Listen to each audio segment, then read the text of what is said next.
Hey everybody, let's talk about 2025 and what it has in store astrologically for us. Now, one of the major things that we have happening is Saturn and Neptune leaving Pisces and moving into Aries. Now, it's dipping its toes into Aries for a little bit this year, and then it finally moves, both of them finally move in 2026. And what that energy means for us is dreaming our reality into being. Neptune is the planet of dreams. Saturn is the planet that makes it a reality. And we find that in these massive cycles, it takes 220 years for Saturn to move around the wheel. So it hasn't been here for a very long time. And it takes 30 years for Saturn to move around the wheel. So for both of them to land into the very first sign of the zodiac, Aries, especially now as we've really transited out of Pluto reforming the structures of everything that we know under our feet, everything that we have known as our safety and security has kind of been flipped upside down and reinvented. And we're in the process of making the new, all the way from a personal level, all the way to a global.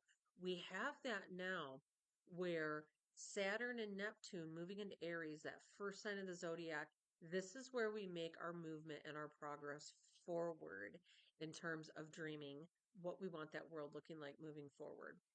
Jupiter moving into the sign of Cancer this year is another big thing in terms of healing, moving forward, and growth in terms of family.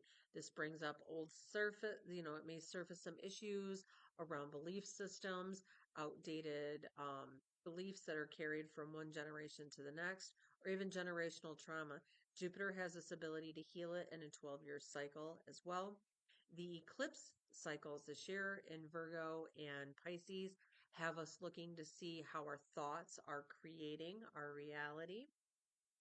Uranus dipping its toes into Gemini also is giving us a preview of the advancements that are going to be coming in AI, medical breakthroughs, social media shifts and changes.